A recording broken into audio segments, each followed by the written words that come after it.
Right, I said when there would be a verdict, I'd make a video.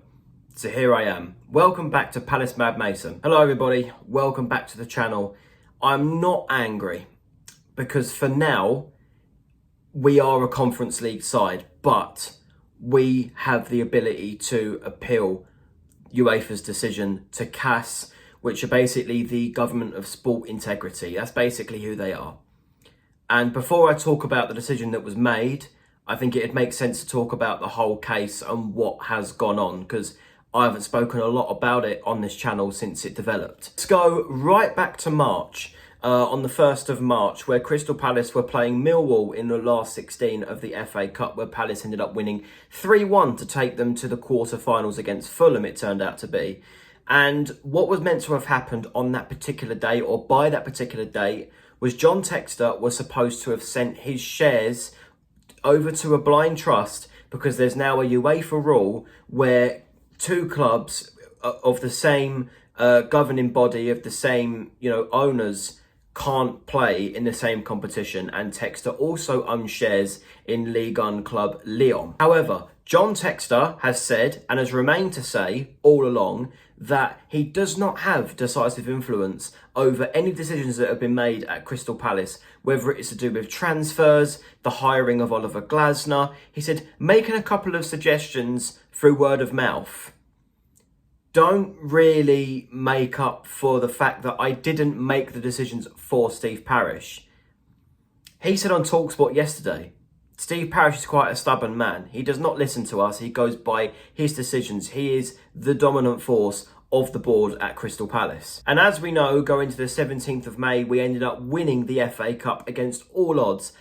Only conceded one goal throughout the whole run to winning the FA Cup, beating Manchester City in the final. You saw the vlog under the Wembley Arch. It was an incredible day. And no matter how this case results in how this ends up, I'll never forget that day. And we still won a trophy, and we are in Europe. That's the main message of this video, really. Anyway, the Palace board celebrated it. They had no clue that any of this was going to happen. Steve Parish, Mark Bright and John Textor behind them. There's a photo where they were so happy seeing the Palace players lifting the trophy next to the Prince on that day. We was chanting about going on a European tour, looking at who we could play in the Europa League next season, until June the 3rd, where it was announced that the Crystal Palace board members were meeting with some UEFA staff to speak about the multi-club ownership rule that they had breached by not signing this paperwork until March the 1st. When us Palace fans read this, we thought it's going to be a fine, or it's going to be, a smack on the wrist, something like that. And we thought we'd only take a couple of weeks. But we are here in mid-July, and we've just reached a verdict. Now, the other club in this argument, Lyon, what have they done? Technically, in terms of the multi-club ownership, they've done nothing wrong. John Textor owned shares in Lyon, I believe, before he took shares in Palace during the coronavirus pandemic. And he said in the TalkSport interview yesterday, John Textor, that he massively helped Palace's finances during the COVID pandemic. And that is something that I will thank John Textor for, because, every football club was struggling at that point. But anyway, the video is not about that.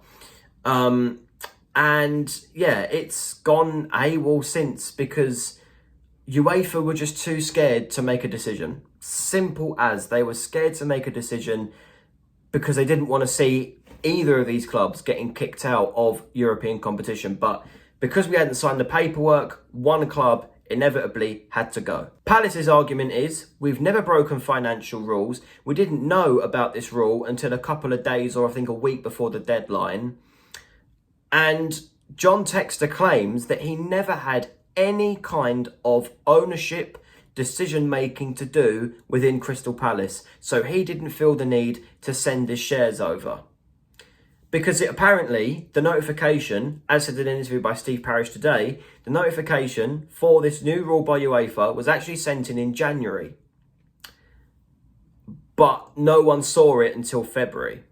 But he said, even if it was sent back in November, we wouldn't have done anything, because John Textor doesn't have any, or didn't have any decisive influence. Since this whole court case has come about, or not court case, but this whole drama, John Textor has sold his shares of Crystal Palace over to Woody Johnson because of the whole motor club ownership thing. It was revealed in TalkSport yesterday that John Textor actually wanted to take, a major share in Crystal Palace after winning the FA Cup, because he thought it was the right time, as we'd have got Europa League football, to progress Crystal Palace forward as being a regular European giant or European side. However, after all this drama's come about, he thought it'd be better to leave. And basically, come at the end of June, Lyon, for breaking their own financial rules under John Textor's ownership, were relegated to Ligue 2, the second division in French football. And they released a statement saying that if their appeal to the DNCG wasn't approved and they were relegated, they would exclude themselves from the Europa League, meaning Crystal Palace would stay in Europe. However, this is where my whole point comes in. Why on earth would the DNCG kick Lyon out? Let's be real, they are one of the biggest clubs in French football. They already have over there, they're already struggling with getting fans on side with the whole paying for TV rights to watch this stuff. The broadcast revenue for clubs would be absolutely diabolical at that point. Because if you kick Lyon out of Ligue 1, who do you have left? Marseille, PSG. That's about it. Realistically, maybe Lens when you look at French football. So, of course, the DNCG, the French governing body, were going to do everything in their power to keep Lyon in Ligue 1, which meant that they keep their European place. And that was, what was that? Yeah, that was revealed 2 days ago, that Lyon stay in Ligue 1. And that was a massive blow for us, where it was rumoured that Crystal Palace could be in the Conference League next season, demoted to the Conference League, relegated if you like. And as of now, that is the case.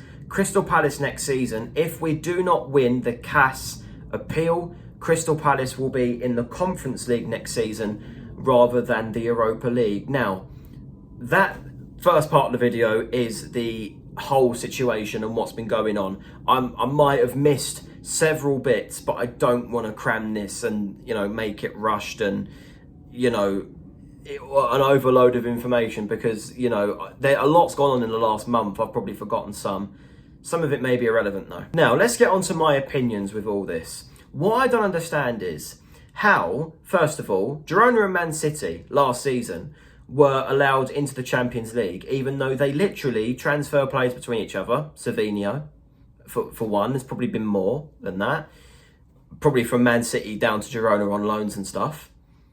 Yet they were both allowed in the Champions League last season.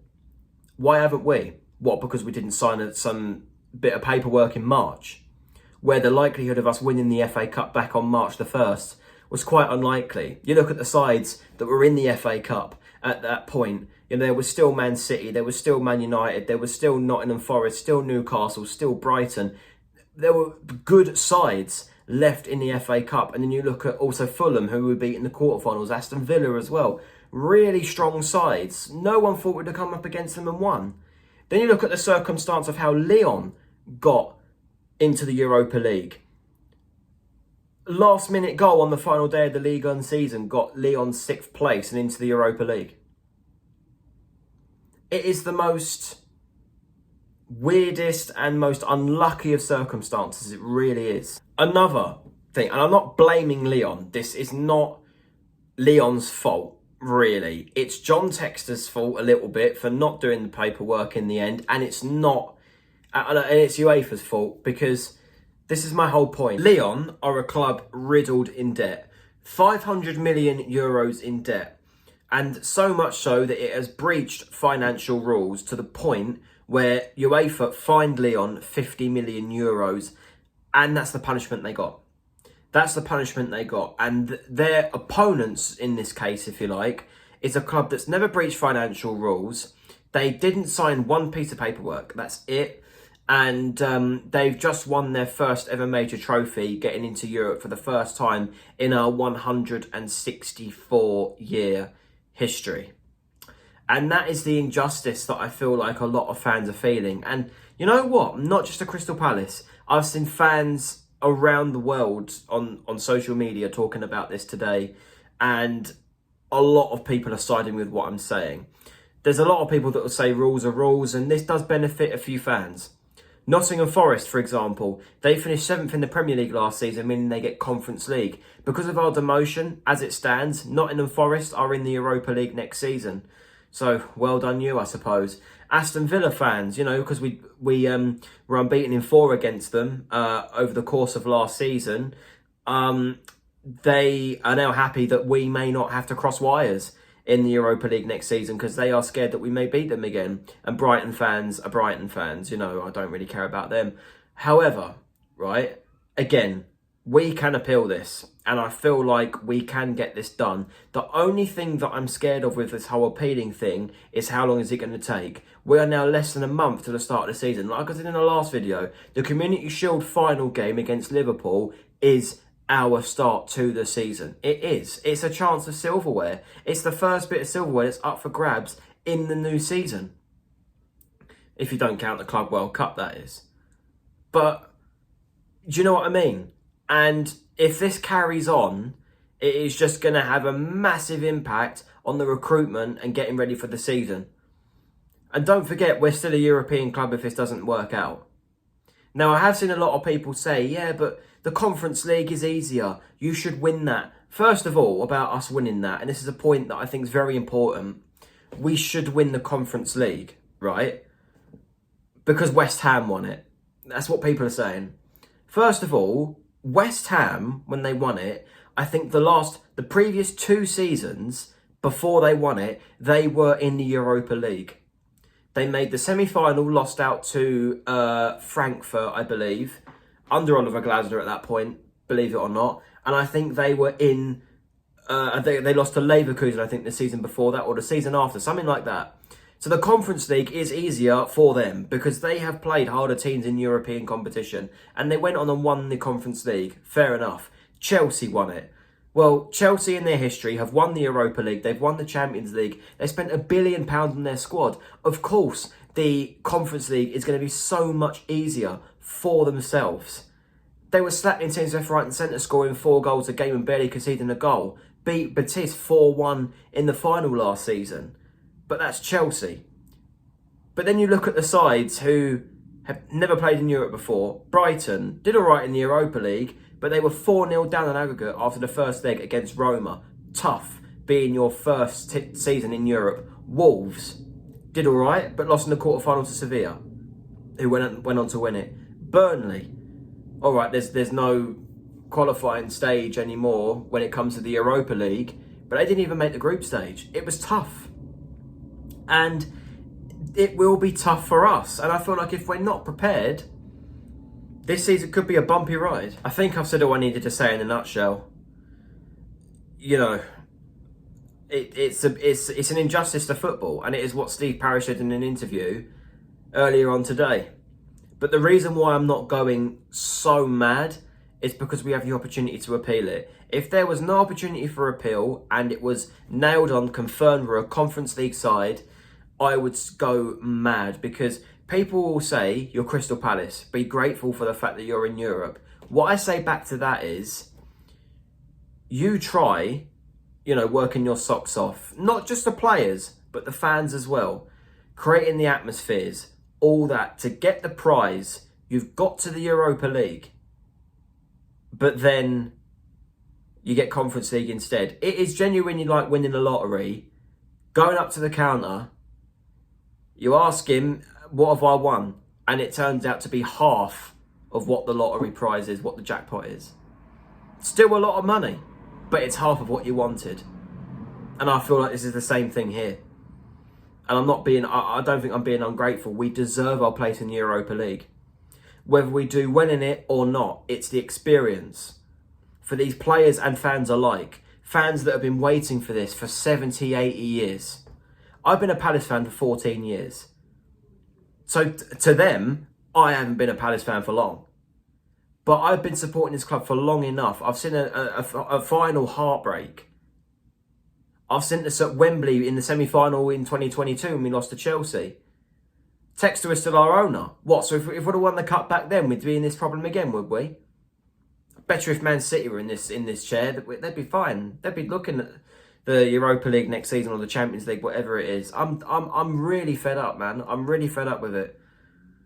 The bigger clubs will always be treated better than clubs like us.